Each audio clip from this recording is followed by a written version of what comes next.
get this wood grain. I'm going to show you in class as well, but here's what I do to get wood grain. If you don't have any tools other than your fork, or you're not going to need anything but your fork, maybe a toothpick or a skewer.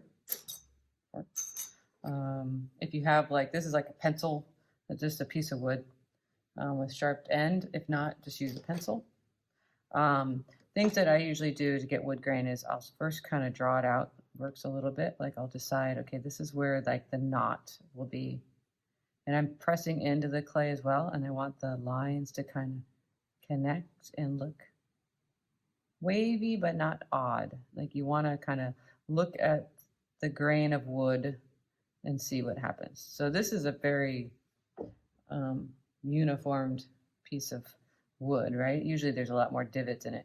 So if I wanted this to be the like a little knot that has a hole in it, I can take some of that clay out. I'm just using this pencil, and you just kind of dig in a little bit and you push out a little. So now I have an indent in that clay. Okay, see that? Right. Okay, same thing in this one too. But I want to raise up some of these a little bit. So what I'm going to do is create another one of these little edges, but I'm going to do it right here. And I'm going to just do a little bit of scoring, because scoring is important, because you don't want it to fall off. And then I'm going to roll a little coil. Just put it in my hand is fine too. I'm going to see where it would look good, kind of give it a little bit of a turn. Maybe it'll come all the way down here. All right, so that's what I'm going to do. Just go ahead. Add the water is good because it's going to fall apart. If your clay is really soft, you're going to need to put your hand on the inside to make sure you don't smash your design. If you can't reach all the way into the clay, what I do is take a knife and I hold it in, and then I'll just kind of press all those ends. I don't want it so straight, so I'm going to turn it a little bit. And what I'm doing is I'm pressing the ends and creating, it looks like a ramp almost. And this you can do to add seaweed. It kind of looks like a little bit. It could be a vine coming up too. It doesn't have to only be the same, but this is something that you can add, how you can add some structure to your piece. And then it just looks too clean for a piece of a wood grain. So I'm going to go back in. I lost this a little bit, so I got to take that back out. And I'm going to go back in and kind of draw on it and give a little bit more of a substance. Get rid of some of the pits.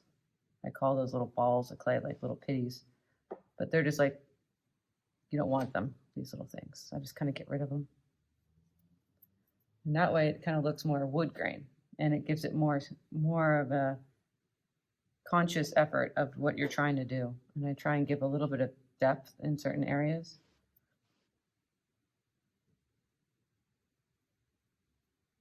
And not make it look too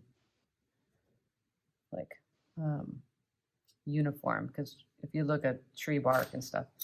The other thing you might want to do if you're doing, I know a couple of you are doing a tree stump. So I'm going to take this piece of clay here. I'm going to roll it just a little bit. I'm going to smash it down and create a little a coil cone type thing. And this is going to be one of the roots that I'm going to add to the clay. See how that kind of, then I'm going to score it and add it here. I would probably do all this stuff before I started adding the bark, but I was just thinking about this from another student, a couple students I've talked to about it. And press this onto the end. And again, usually I do not work with my clay laying down. I would do it like this, so then I can strengthen it better. So you can see, I want to make sure I connect even the bottom part. I don't leave a seam on there because that's where it can rip off. Okay, so maybe that's one of the roots. And I can go back around.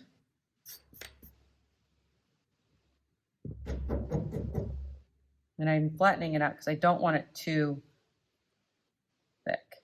I don't want it, sorry, too thin. And I don't want it too long just because I know that these things break off really easily. Yeah, another one there. Just gonna lay it out, not necessarily. And it doesn't even need to be that big. Actually, I'm gonna take this one, I'm gonna do a smaller one, just a little guy.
And my wood grain some more. Always think about going in the direction of the wood. Like, don't go one like horizontal and vertical, right? You should always be going vertical because that's how the wood grain goes.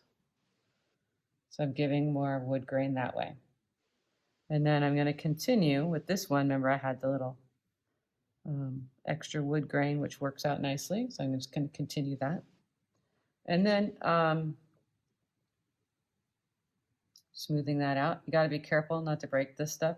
If you want this to be more of a root coming out, you can do that as well. Maybe I want to cut a little bit of it so it looks a little better. And then I can have more of a like a shape like that. That's fine. And cut around, make the wood look like it's coming up.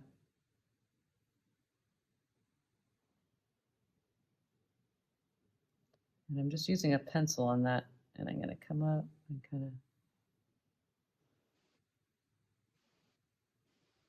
try and be thoughtful of your wood grain. I like to press in certain places so they have like a little bit of indents. Then I follow that line. I don't like this one because it crossed over.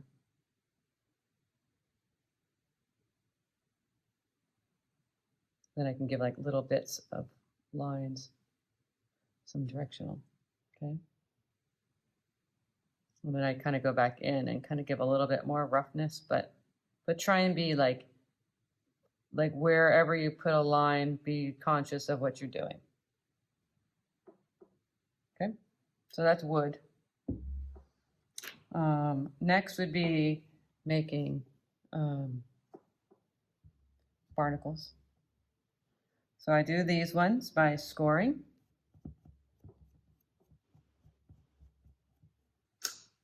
And then I'll add a little coil.